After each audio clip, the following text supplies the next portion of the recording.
Episode 2 की start होती है और हमारा मेन कैरेक्टर होता है कि मैं इस फैमिली में एक स्लेव की तरह काम करता था और ऐसा लगता था जैसा कि मैं एक जेल में बंद हूँ।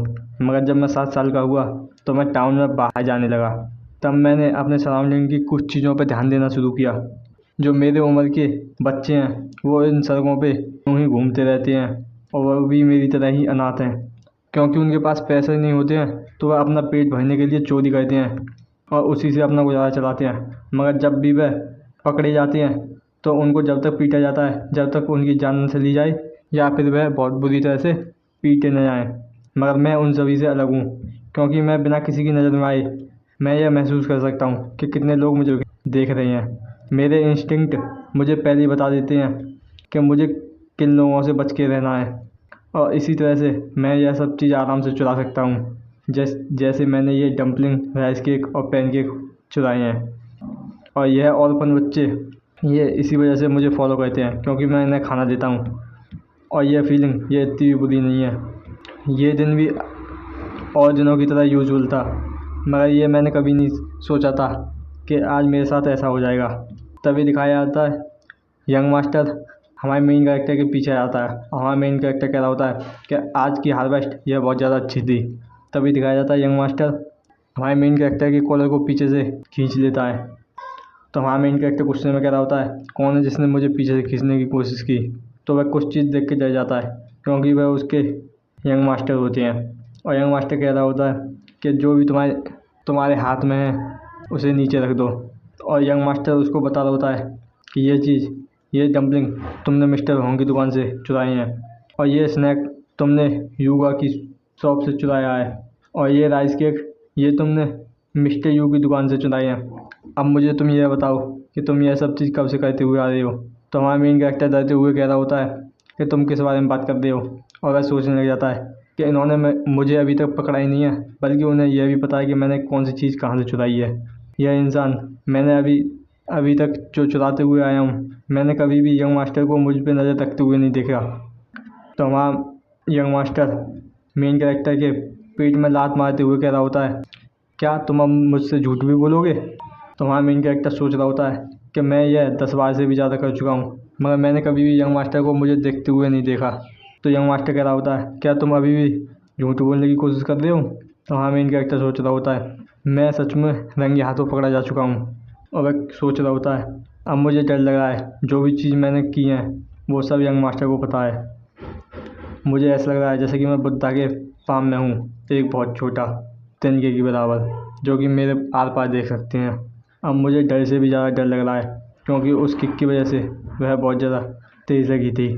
तो यंग मास्टर कह रहा होता है कि यह बात समझ में आती है कि तुम यह काम 1-2 बार करो अपनी भूख मिटाने के लिए मगर तुम इसे रोज़ ही करते हुए आ रही हो। तुम एक चोर से ज़्यादा कुछ नहीं हो अपनी ज़िंदगी में। कितनी ही सिंपल बात है। तो इस बात को सुन के हमारा मेन कैरेक्टर सोचने लग जाता है कि वह मुझे इस भीड़ वाले इलाके में डांट रहे हैं जिससे वह सभी को मेरा फेस पहचान में आ जाए जब भी मैं चुराने जाऊं। तो यंग मास्टर कह रहा होता है हमारे हाउस के फ्रंट डोर के बाहर एक जेलकोवा ट्री है उसके जड़ों में मैं रोज़ अपना वॉलेट रख जाऊंगा जिसकी मदद से तुम खाना खरीद सकते हो और इसके बदले में तुम्हें कभी चोरी नहीं करनी। अगर तुम ऐसा करते हो तो तुम्हें इसका अंजाम पता होगा। तो हमारा मेन कैरेक्टर सोचने लग जाता है अगर मैं ऐसा करता हूँ तो मैं इनका सर्वेंट बन जाऊँगा जो कि इनके लिए ही काम करूँगा। और यहाँ से यंग मास्टर हमारे मेन कैरेक्टर को छोड़ के चला जाता है। तो हमारा मेन कैरेक्टर सोचने लग जाता है कि अब मुझे बुरा फील करने के लिए ज़रूरत नहीं होगी जो मैं चोरी करता हूँ उसकी वजह से। और वह सोच रहा होता है वह बहुत ज़्यादा खतरनाक इंसान है कि वह किसी को भी आसानी से पहचान सकते हैं और किसी भी चोरी हुए आइटम को आराम से पहचान सकते हैं। वह आंखों से देख के ही बता सकते हैं कि आप किस तरह के इंसान हो। जो यंग मास्टर हैं वो अभी तक के डरावने पर्सन हैं जो मैंने अभी तक देखे हैं। मगर फिर भी जो फैमिली हेड हैं वह उनके टैलेंट को रिकॉग्नाइज़ नहीं करती हैं क्योंकि वह अपनी न्यू वाइफ की वजह से उनके हाथों में खेलते रहते हैं। इसलिए मैं समझता हूँ कि हमारी फैमिली हेड हैं वह बहुत ज़्यादा स्टूपिड हैं। गैंग्सो च्यू फैमिली की सबसे बड़ी बेटी है जिनका नाम है चेंग सैनमी। वह बहुत ज़्यादा चालाक औरत है जिसने इस सियोल फैमिली में इसलिए शादी की है जिससे वह इस फैमिली की ताकत को अपने हाथों में कर सके। और वह इस फैमिली के सभी लोगों को अपनी साइड करती हुई आ रही हैं और वह हमेशा ही फादर और सन के बीच में एक दीवार के रूप में खड़ी रहती हैं। मगर पहले तो मैं इस बात से बहुत ज़्यादा अनॉय हो गया था क्योंकि मास्टर को किस तरह से बुली किया जाता है, मगर कुछ टाइम मुझे यह बहुत ज़्यादा इरिटेटिंग लगता है क्योंकि यंग मास्टर अपना डिफेंस बिल्कुल छोड़ देते हैं और वह चैंग सैनमी के अटैक को झेलते हैं। अगर उनका लेवल देखा जाए वह इसको आराम से काउंटर अटैक कर सकते हैं और उनकी चालों को आराम से नाकामयाब करके उनको फंसा सकते हैं। इसलिए वह मुझे पसंद नहीं है क्योंकि वह कुछ भी नहीं करते अपने डिफेंस में। वह सोच रहा होता है भले ही मैं इन दोनों के बीच की लड़ाई को देख नहीं सकता, इसलिए मैं भी इस लड़ाई में ज्वाइन हो गया।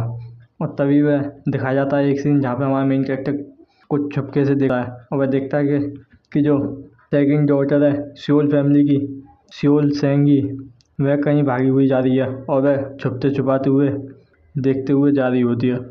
हमारा मेन कैरेक्टर सोच रहा होता है कि ये तो यंग मास्टर का रूम है, कि ये सियोल सेंगी यहाँ क्या करने आई है, यह कुछ ना कुछ यहाँ परेशानी खड़ी करने के लिए आई है। और वह सोच रहा होता है कि यहाँ तक कि वह अब अपनी बेटी का भी इस चीज़ में इस्तेमाल कर रही है। वह कितनी बेकार औरत है। मुझे यह बात मालूम नहीं पड़ेगी जब तक मैं खुद से जाके चेक नहीं कर लेता कि वह अब क्या ट्रिक यूज़ कर रहे हैं यंग मास्टर के ख़िलाफ़।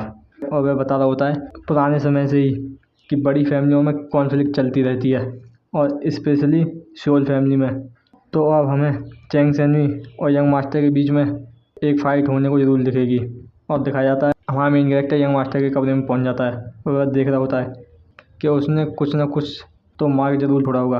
तभी वह देख लेता है एक ड्रॉअर की तरफ और जाता है और कह रहा होता है कि मुझे पता था। तभी वह उसे खोलता है और देखता है कि उसमें एक डॉक्यूमेंट रखा है और उसे पढ़ने लग जाता है और कह रहा होता है क्या, ये तो लैंड के डॉक्यूमेंट है। अब मुझे समझ में आया, वह इस लैंड के डॉक्यूमेंट से यंग मास्टर को कोशिश कर रही है जब वह एक चोर का नाम उनके साथ जुड़ जाए, जिस वजह से वह अपनी इज्जत खो दें और वह एक ऐसी खाई में गिर जाएं जहाँ से वह लौट के नहीं आ सकते। तो अब मुझे क्या करना चाहिए? तभी यहाँ पे हमारा एपिसोड सेकंड ख़त्म हो जाता है।